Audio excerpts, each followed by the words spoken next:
अगर आप लोग भी चाहते हो ना शादी करना, तो मैं सिर्फ़ 5 चीज़ें आज ऐसी आपको बताने वाला हूँ। अगर आप इन 5 चीज़ों को सोचे बिना शादी करने जा रहे हो, तो ये आपका बहुत ही बुरा और बड़ा जो गलती वाला डिसीज़न होता है ना, वो रहेगा।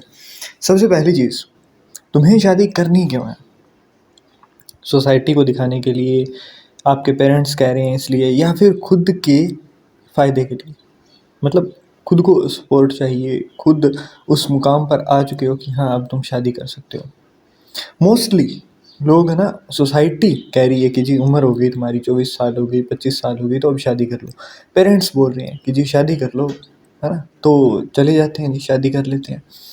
बट जब तुम ऐसा कुछ करते हो ना, तो तुम अपनी पूरी की पूरी लाइफ की वाट लगा देते हो।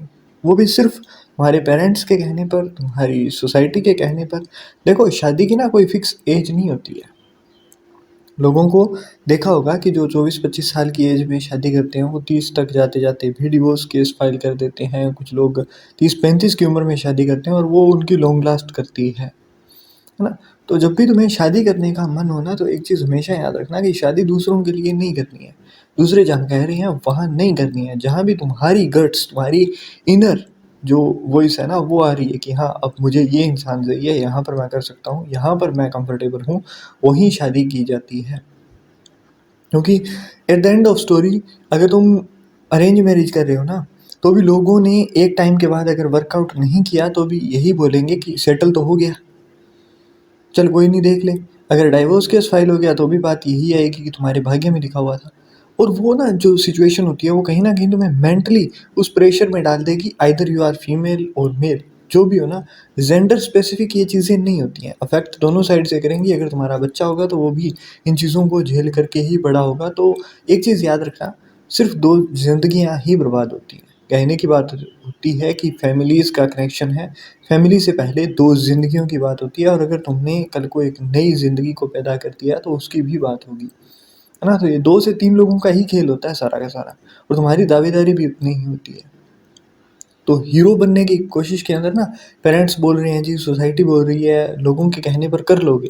बट जब कुछ भी अंदरूनी चीज़ों के अंदर दिक्कतें होंगी ना, तो वहाँ पर लोग नहीं आएँगे। और जिस दिन तुमने लोगों को अपनी प्राइवेट स्पेस में जगह दे दी, फिर तुम्हारा वो कनेक्शन जो है ना, वो पर्सनल नहीं रहेगा, वो पब्लिक हो जाएगा। और पब्लिक कनेक्शंस चलते नहीं हैं। जहाँ पर तुम 2 लोगों के बीच में तीसरे ने एंट्री मार दी ना, फिर नहीं चलने वाली चीज़ें। तो इसलिए थोड़ा-सा ना अपनी चीज़ों के ऊपर ध्यान दो, कि जब तुम्हें चाहिए, जब तुम्हें ये चीज़ फ़ील हो जाए ना कि हाँ, अब मैं अपनी साइड से कंफर्ट, लग्ज़री, टाइम, हर चीज़ को अफ़ोर्ड कर सकता हूँ। मुझे मेरी फ़ैमिली को जो भी चीज़ चाहिए कि मैं प्रोवाइड कर सकता हूँ। अगर उनको इमोशनल सेफ्टी चाहिए, उनको अपने लिए क्वालिटी टाइम चाहिए, तो वो हर चीज़ मैं उनको दे सकता हूँ। तभी शादी करना आपके लिए अच्छा डिसीज़न रहता है। सेकंड थिंग, तुम लोग फाइट कैसे हैंडल करोगे अपने पार्टनर के साथ? क्योंकि फाइट्स चलेंगी। तुम्हारा अगर कुछ तुम सिंगल नहीं हो, तुम रिलेशनशिप में हो, या फिर तुम शादी कर चुके हो ना, कहीं भी जाओगे ना, तो लड़ाइयाँ होंगी। बट तुम उन चीज़ों को प्रॉपरली हैंडल कैसे करते हो, वो तुम्हें देखना होगा, ताकि रिलेशनशिप जो है ना तुम्हारा, वो प्रोग्रेस करता रहे। हर्डल्स हर जगह आती हैं। तुम अगर जॉब में लगे हुए हो ना, तो वहाँ पर भी दिक्कतें होंगी। अगर तुम रिलेशनशिप में हो, तो वहाँ भी दिक्कतें होंगी। तुम जहाँ भी हो ना, दिक्कत होगी तुम्हारे साथ। तो तुम उस चीज़ को हैंडल कैसे करोगे? वहाँ पर तुम साइलेंट ट्रीटमेंट देने बैठते हो, बात करते हो। ज़्यादातर लड़ाइयाँ ना मिसकम्युनिकेशन की वजह से होती हैं। तुम कहना चाहते हो, सामने वाला सुनना नहीं चाहता, सामने वाला कहना चाहता है, तुम उस चीज़ को गलत ले रहे हो।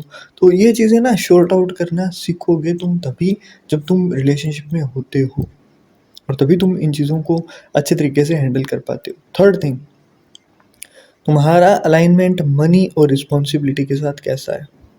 तुम पैसे को कैसे देखते हो? तुम रिस्पॉन्सिबिलिटीज़ जब तुम्हारे ऊपर आती है, तो उनको कैसे देखते हो? क्योंकि जब तुम्हारी शादी होती है ना, कहने की बातें होती हैं कि जी पैसा मैटर नहीं करता, नेचर मैटर करता है। जब शादी हो जाएगी ना, तो खर्चा भी होगा, तब पैसा ही मैटर करेगा। तो पहले ना, सबसे पहले तुम्हें अपनी कुछ चीज़ों को देखना होगा कि तुम पैसे को लेकर के खुद कैसे से हो। तुम्हारे पास जब पैसा आता है, तो तुम स्पेंड किस तरीके से करते हो? क्योंकि कुछ लोगों के पास होता है कि जी 1 तारीख को सैलरी आई, 15 तक पहुँचे ही नहीं तब से पहले ईएमआईज़ चली गई, ये चला गया, वो चला गया, तो फिर तुम अपनी फैमिली को कैसे हैंडल करोगे? जो वाइफ़ आएगी तुम्हारी, जो हस्बैंड होंगे, उनको भी होगा ना कि जी मूवीज़ पर जाते हैं, डेट पे जाते हैं, क्योंकि शादी के बाद भी क्वालिटी टाइम स्पेंड करोगे तुम लोग। तुम्हें अपने लिए टाइम चाहिए होगा और उसके लिए भी खर्चा होगा, तो वो चीज़ें कैसे हैंडल करोगे? 4th thing, do you have space for your own personality? है ना? कि तुम सामने वाले के फ्रेंड के साथ नहीं मिलते हो, तो भी क्या तुम खुद के लिए फ्रेंड्स बना सकते हो? तुम अपनी लाइफ़ को उसके ऊपर बहुत ज़्यादा डिपेंडेंट होते हुए बिना भी क्या तुम अपनी लाइफ़ को अच्छे से स्पेंड कर पाओगे? एज़ अ मेल और फीमेल दोनों की ही ना लिए चीज़ें होती हैं। तुम डिपेंड हो सकते हो, इमोशनली डिपेंड हो सकते हो, फिज़िकली डिपेंड हो सकते हो, बट इसका मतलब ये नहीं है कि तुम्हारी लाइफ़ सारी की सारी वहीं घूम रही है। तुम्हारे खुद के भी पर्सनल गोल्स होने चाहिए, पर्सनल ओपिनियन होनी चाहिए, है ना? हालाँकि कॉन्फ्लिक्ट भी होती हैं इनकी वजह से, पर जब तक तुम अपने पर्सनल थॉट्स नहीं रखोगे ना, तब तक तुम्हारी इंडिविजुअलिटी जो है वो वहाँ पर कॉम्प्रोमाइज़ होती जाएगी। और अगर तुम अपने आप को ही कॉम्प्रोमाइज़ कर रहे हो ना, तो वो रिलेशनशिप नहीं है तुम्हारा, वो फिर कुछ और ही है, रिलेशनशिप नहीं हो सकता वो। क्योंकि रिलेशनशिप के अंदर ना होती है चीज़ें कि आपके साथ जो आपका पार्टनर है वहाँ पर उसके थॉट्स अलग होंगे, उसकी क्योंकि वो अलग जगह से आया है, अलग उसकी नेचर होना, उसकी और आपकी सिचुएशन सेम ना होना, सारी चीज़ें एक सी नहीं होती हैं। बट फिर भी तुम उन चीज़ों को हैंडल कैसे कर लेते हो, वो मैटर करता है ना? तो यहाँ पर हमेशा ध्यान रखना कि तुम्हारी खुद की पर्सनैलिटी को तुम बिल्कुल भी इधर-उधर नहीं जाने दोगे। Last but not the least, how will you spend your life after marriage? तुम्हारी एक्सपेक्टेशंस क्या हैं फैमिली को लेकर के? तुम्हारा डेली रूटीन कैसा होना चाहिए? तुम्हारी लिविंग अरेंजमेंट कैसी होगी? तुम्हारे थॉट्स क्या होते हैं तुम्हारे किड्स को लेकर के?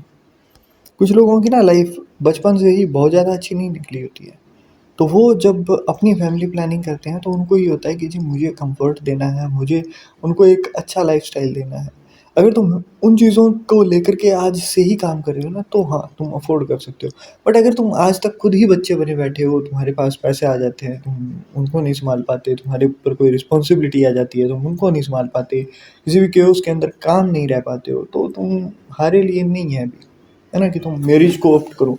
क्योंकि उसके बाद में रिस्पॉन्सिबिलिटी भी आएगी, उसके बाद में किड्स भी होंगे, है ना?